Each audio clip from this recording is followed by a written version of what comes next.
Holy Roller by the Biscay stallion Sanction out of the mare Secret Blessing, was a large Australian thoroughbred racehorse of the mid to late 1990s.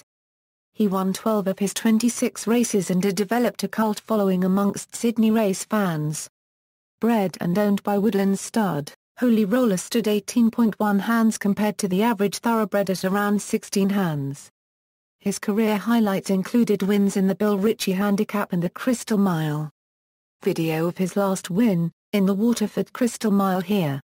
Holy Roller was born at Woodlands Stud Denman, New South Wales, where it took his dam over 1 hour to get him out. The foal arrived at 0240 and did not stand until 0320. Both dam and foal were exhausted and lay for almost an hour recovering. The foaling night watchman was a 6-foot young man, and when the foal finally stood, he reached a mid-chest level of the watchman. Comments at the time included, "Very big foal, enormous knees, fetlocks, etc." His dam, Secret Blessing, was an average-sized mare, about 16 hands, but very wide and roomy. Most of her progeny had been fairly large. Her daughters tended to be wide like her, such as Genuflect, but Immense was tall and wide but not as big as her half-brother Holy Roller. His sire Sanction is a fairly tall horse, 16.1 h. Holy Roller was weaned off his dam in April 1993.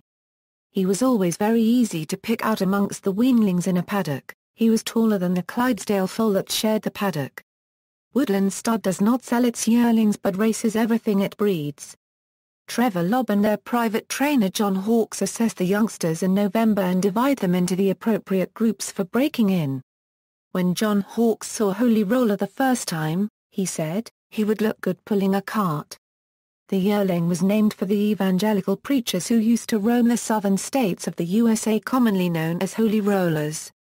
He was left until the very last batch of yearlings for breaking in and didn't go to Belmont Park until May 1994. After the breaker rode him the first time, he said, "This huge lump knows where he is putting his feet and has tremendous balance."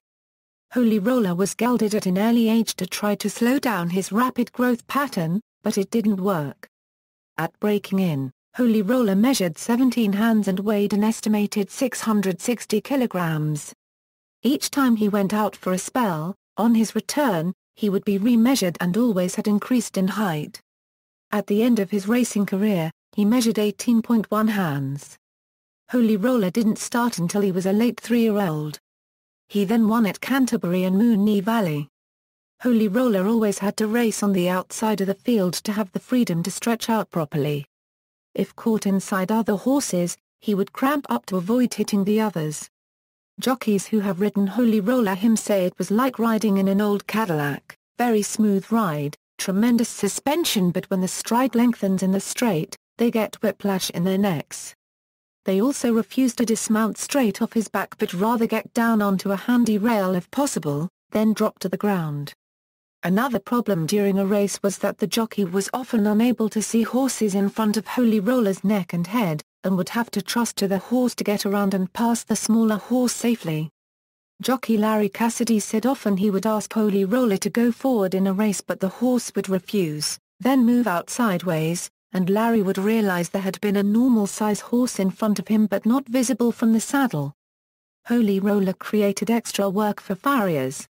Standard steel shoes are about 8 inches in length but the Holy Roller needed 14 inches per hoof, meaning the farrier had to start with a straight steel bar.